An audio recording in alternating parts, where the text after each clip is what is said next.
కొత్త భక్తునికి నామాలు ఎక్కువ అన్నట్టు నిన్నీయాల అల్లు అర్జున్ సైడ్ తీసుకున్న వైసీపోళ్ళు ఇంత ఇంత అవుట్ రైట్ గా సపోర్ట్ ఇచ్చుకుంటా దాదాపు బన్నీని పంకపాటి మనిషిని చేసేసిరు కదా. కార్యకర్తలు పంకపాటి ఫ్యాన్సే కాదు, మాజీ మంత్రులు కూడా ఇట్లనే ఓపెన్ గా ఎలివేషన్లు ఇవ్వట్టిరు. పుష్ప 2 సినిమాని బ్లాక్ బస్టర్ చేసేందుకు Allu Arjun hard core fans కంటే ఫ్యాన్ పార్టీలు ఎక్కువ బాధ్యత తీసుకొని భుజాల మీద వేసుకొని పనిచేస్తున్నట్టుగా వైసీపీ లీడరు మాజీ మంత్రి అంబటి రాంబాబు ఉండి ఇండియన్ సినిమా చరిత్రలో ఫస్ట్ రోజు 294 కోట్లు కలెక్ట్ చేసినోడు మనోడే అప్పుడు నాకు మస్తు గర్వంగా ఉంది అని రాసుకొచ్చిండు ఎక్సులా. అంత మంచిగా ఉంది కానీ అసలు పుష్పరాజు ఆ పార్టీలకు మనోడు ఎప్పుడు అయింది అనేది అసలు డౌట్.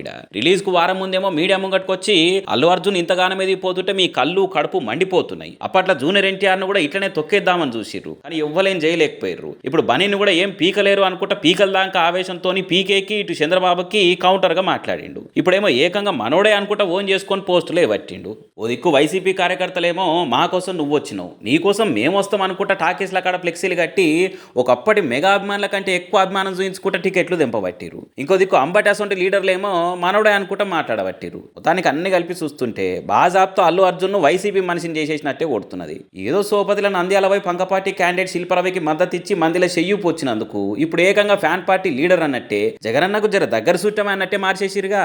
శత్రువుకు శత్రువు మనకు మిత్రుడు అన్నట్టు ఇప్పుడు మెగా ఫ్యామిలీకి పవన్ ఫ్యాన్స్ కు అల్లు అర్జున్ కు వర్తలేదు కాబట్టి బన్నీ మనోడే అని దగ్గర తీసుకొని దత్తత తీసుకున్నంత సపోర్ట్ ఇస్తున్నారు. ఇలా పటరాని పాయరం చూస్తుంటే రేపు వచ్చే ఎలక్షన్లలో వైసీపీకి వెళ్ళి ఎమ్మెల్యే టికెటో ఎమ్మెల్సీ సీటో ఆఫర్ చేసి మరి అల్లు అర్జున్ మీద అభిమానం ప్రదర్శించే తట్టే ఉర్రుగా అనుకుంటే కామెంట్లు వేయబట్టిర్రు.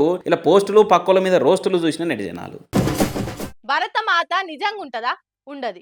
కానీ మనం ఒక రూపం పెట్టుకొని మన దేశమే మనకు తల్లి అని పూజించుకుంటాం.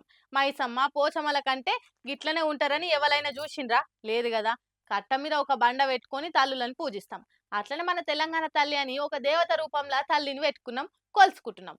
దేవత సమానురాలైన తెలంగాణ తల్లి దేవత కాదని మారుస్తుండు మన ముఖ్యమంత్రి అంటే ఏమనుడిగా మీరే కామెంట్లు చేయండి. మొన్నటి నుంచి చెప్పుకొస్తూనే ఉన్నాం కదా, సర్కారు తెలంగాణ తల్లిని మారుస్తుందని. అన్నట్టే పచ్చశీర కట్టుకొని పీఠం మీద నిల్చున్న సాధారణ గృహిణి విగ్రహాన్ని తెలంగాణ తల్లి అని పెడుతుండ్రు మన కాంగ్రెస్ వాళ్ళు. సాధారణ మహిళ కాబట్టి చేతిల పంట గొలుసులు పెట్టిండ్రు, ఇంకో చేతోటి దీవెనార్తలు ఇచ్చినట్టు పెట్టిండ్రు. కాకుంటే దీవెనార్తి గుర్తును చూసి చేతి గుర్తు కోటేమని చెప్తున్నారా తెలంగాణ తల్లితోటి అని కారెడ్డాలు ఆడుతుండ్రు కార్పాటోలు. అన్నట్టే నవ్విపోదురుగాక నాకేంది సిగ్గన్నట్టు ఎవరితోటి చర్చలు లేకుండా ఎవరి అభిప్రాయాలు తీసుకోకుండా అపరమేధావి రేవంత్ సారు కొత్త తెలంగాణ తల్లిని సచివాలయంలో ప్రతిష్ఠించి చరిత్రహీనుడిగా మిగిలిపోతుండని తిట్టిపోతుండ్రు. తెలంగాణ తల్లితో సహా అన్ని మార్చినావు కదా, ఇక ఇంగ్లీష్ లో రాష్ట్రం పేరు మార్చినట్టు తెలంగాణ రాష్ట్రం పేరు కూడా మారిస్తే నీ మిషన్ సక్సెస్ అవుతుందేమో ఆలోచన చేసుకో. తెలంగాణ అన్న పేరు తీసేసి ఆంధ్రప్రదేశ్ 2 అని పేరు పెట్టుకో. మీ గురువు గారు కూడా నా శిష్యుడు నన్ను మించిన గనుడు అనే ఆయన కూడా